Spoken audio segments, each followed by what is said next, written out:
నీళ్ల కోసమే తెలంగాణ తెచ్చుకున్నాం. మా ప్రాజెక్టులు పూర్తయ్యాకే మిగులు జలాలపైన చర్చ.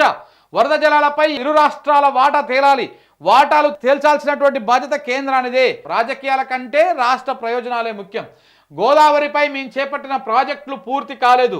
రాష్ట్రంలో కాంగ్రెస్ పటిష్టంగా ఉంది. అసంతృప్తి అనేది కొందరు దుష్ప్రచారం అంట. ఏపీలో కూడా కాంగ్రెస్ బలపడుతున్నది. రాహుల్ గాంధీ ప్రధాని అవుతారు. డిప్యూటీ సీఎం బట్టి విక్రమార్క. నీళ్ల కోసమే తెలంగాణ తెచ్చుకున్నాం. చాలా రోజులకు తెలుసుకున్నారా సార్ మీరు? దేనికోసం తెలంగాణ తెచ్చుకున్నారో చాలా రోజులకు అర్థమైంది. నీళ్ల కోసం తెలంగాణ తెచ్చుకుంటే మేడిగడ్డను ఎందుకు ఇంకా రిపేర్ చేస్తలేరు? ప్రాణహిత నీళ్ళని ఎందుకు ఇంకా పూర్తి స్థాయిలో వాడుకోలేకపోతున్నాం? ఎందుకు నీళ్ళు వదిలేస్తున్నారు కిందికి? ఎందుకు ఒక్క మేడిగడ్డలో ఒక్క 2 పియర్స్ కుంగితే దాన్ని బూచిగా చూపించి మొత్తం 3 బరాజులు ఎందుకు ఎండబెట్టిర్రు? కన్నెపల్లి పంపులు ఇప్పటికీ ఆన్ చేసుకునే అవకాశం ఉంది, కానీ ఆన్ చేస్తలేరు. కన్నెపల్లి పంపులు ఆన్ అయితే పైన అన్నారము, పైన సుందిల్లా, ఇప్పుడు ఎల్లంపల్లి, ఈ బ్యారేజీలు రిజర్వాయర్లు అన్నీ కూడా నిండుతాయి. అప్పుడు తెలంగాణలో ఉన్నటువంటి రిజర్వాయర్లు ఏవైతే ఉన్నాయో అవన్నీ కూడా ఇప్పుడు మిడ్ మానేరు కానీ, లోయర్ మానేరు కానీ, అనంతగిరి కానీ, లేకపోతే అటు పోతే రంగనాయక సాగర్ కానీ, మల్లన్న సాగర్ కానీ, కొండపోచమ్మ కానీ ఇవన్నీ కూడా నింపుకునేటువంటి అవకాశం ఉంది. 100 టీఎంసీలు నింపుకోవచ్చు అటు ఇటుగా.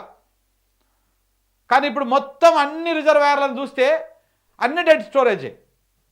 25 టీఎంసీలు ఏం పడతాయి మిడ్ మానేర్లా, ఆ 7 టీఎంసీలు ఏమి ఉన్నాయి అంతే. నింపుకోవచ్చు ఇంకా 20 టీఎంసీలు. లోయర్ మానేర్ అంతే, అన్నీ అట్లనే ఉన్నాయి, కానీ నింపుతలేరు. ఎందుకు? ఎల్లంపల్లిలో నీళ్లు లేవు. ఎల్లంపల్లి నీళ్ళు ఎట్లా వస్తాయి? ఈ కింద మేడిగడ్డ పంపులు, మేడిగడ్డ, అన్నార, సుందిల్లా ఇవన్నీ నడిస్తే ఎల్లంపల్లి నిండుగా ఉంటుంది. పోనీ ఆ ఎస్ఆర్ఎస్పిలో వరద ఉన్నది, అవి నింపుకుందామంటే అట్లా నింపుతలేరు. వీళ్ళది ఎట్లా ఉంది చూడండి పంతనం. మళ్ళీ ఎండాకాలం వస్తుంది, ఇప్పుడు యానాకాలం అంటే ఆనాలు పడతాయి, జర వాతావరణం కూడా చల్లగానే ఉంటుంది కాబట్టి ఆ గ్రౌండ్ వాటర్ తోటి పొలాలు వండుతాయి. మీరు ఇంకోటి గమనించండి, గ్రౌండ్ వాటర్ వినియోగం పెరిగిపోయింది మళ్ళీ తెలంగాణ రాష్ట్రంలో. గతంలో గ్రౌండ్ వాటరు దాని లెవెల్ పెరిగింది, నీళ్లు పైకి వచ్చినాయి. ఇప్పుడు మళ్ళీ నీళ్లు అడుగంటుతూ ఉన్నాయి. ఎందుకంటే మనం మళ్ళీ వ్యవసాయ బోర్ల మీద, బావుల మీద ఆధారపడతా ఉన్నాం. కాలువల కింద పంటలు ఎండిపోతూ ఉన్నాయి, కాలువలలో నీళ్ళు రావడం లేదు. ఎందుకంటే రేవంత్ రెడ్డి గారు రిజర్వాయర్లు నింపుతలేరు. నీళ్ళ కోసమే తెలంగాణ తెచ్చుకున్నామని చెప్పేసి మాట్లాడుతున్నటువంటి మీరు ఆ నీళ్లను ఇప్పుడు ఆందానికి ఎందుకండి?